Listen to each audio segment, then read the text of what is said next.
Bonjour à tous. Aujourd'hui, on va se pencher sur une expérience que tout le monde connaît, la souffrance. Mais on va l'aborder sous un angle un peu différent, en s'appuyant sur la sagesse d'un texte spirituel, le message du Graal. L'idée, c'est de voir si on peut mieux comprendre ses causes, et peut-être même son but. Allez, on plonge dedans. Alors là, voilà la question fondamentale. Pourquoi est-ce qu'on souffre? C'est une question qui traverse les siècles, toutes les cultures. Pourquoi l'être humain vit-il tant de souffrances sur Terre? Et la source qu'on explore aujourd'hui nous offre une réponse qui va peut-être un peu à contre-courant de ce qu'on a l'habitude d'entendre. Et la voici, cette fameuse réponse. L'idée reçue, c'est souvent celle de la punition divine. Eh bien, ici, on nous dit non, pas du tout. La souffrance ne serait pas une punition, mais plutôt une conséquence.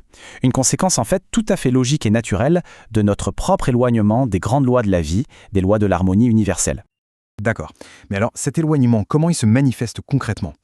La source identifie 5 causes principales, 5 raisons fondamentales qui expliqueraient cet égarement de l'humanité et qui nous conduisent finalement sur le chemin de la souffrance. Regardons-les rapidement ensemble. Ça va de l'oubli de notre nature profonde à la suprématie de la peur sur l'amour en passant par le rôle de notre mental. En gros, selon ce texte, ce sont les 5 voies principales par lesquelles on se serait écarté d'une vie plus harmonieuse. La toute première cause, ce serait donc l'oubli.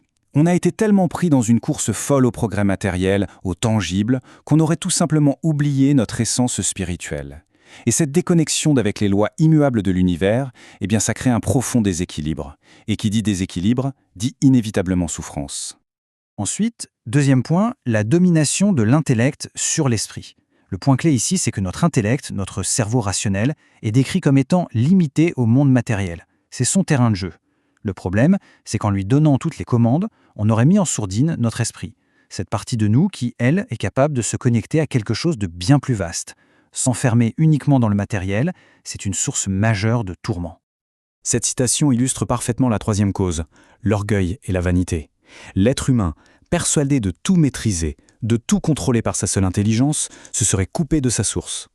Cet orgueil agit en fait comme un voile, qui nous empêche de voir qu'on dépend d'une force de vie bien plus grande que nous. On arrive aux 2 dernières causes et vous allez voir, elles sont très liées. D'un côté, le mauvais usage du libre arbitre. Ce cadeau incroyable qu'est la liberté de choisir, il serait trop souvent utilisé à des fins égoïstes, ce qui, bien sûr, crée de la souffrance pour soi-même et pour les autres. Et qu'est-ce qui alimente ça? Eh bien, c'est la 5e cause, la méfiance, la peur et donc le manque d'amour. Cette peur nous replie sur nous-mêmes et nous empêche de nous ouvrir. Mais attention, c'est ici que le discours prend un tournant vraiment intéressant. Après ce tableau des causes, le texte affirme avec beaucoup de force que la souffrance n'est pas une fatalité. Ce n'est pas une condamnation à perpétuité. C'est un état dont il est possible, et même facile, de se libérer. Et ça nous amène à la partie la plus encourageante de cette sagesse. D'accord, mais comment on fait alors? Comment on retrouve ce fameux chemin? Comment on sort de ces spirales de souffrance? Le texte est clair. Il existe une voie de retour. Un chemin vers la lumière est toujours possible. Et voici les 4 clés qui sont proposées pour y arriver. C'est un vrai travail intérieur, un travail conscient. D'abord, réapprendre à écouter sa conscience, cette petite voix au fond de soi. Ensuite, avoir l'humilité de se remettre en question. Troisièmement, développer son intuition, ce ressenti qui va au-delà de la pure logique. Et enfin, et c'est peut-être le plus crucial, cultiver activement un amour pur, désintéressé. On arrive maintenant à la conclusion, et c'est peut-être la perspective la plus renversante de toute cette analyse. Et si depuis le début, on s'était complètement trompé sur le rôle de la souffrance? Et si sa véritable fonction était tout autre que ce qu'on imagine? Voilà l'idée finale, l'idée la plus forte. La souffrance, quand elle est vécue avec conscience, avec humilité, elle cesse d'être une ennemie. Elle devient un outil. Oui, un outil. Un puissant levier de purification et de croissance. Quelque chose qui nous pousse à nous transformer, à nous élever et finalement à nous rapprocher de qui on est vraiment. On termine sur cette question qui résume finalement toute l'essence de cette sagesse.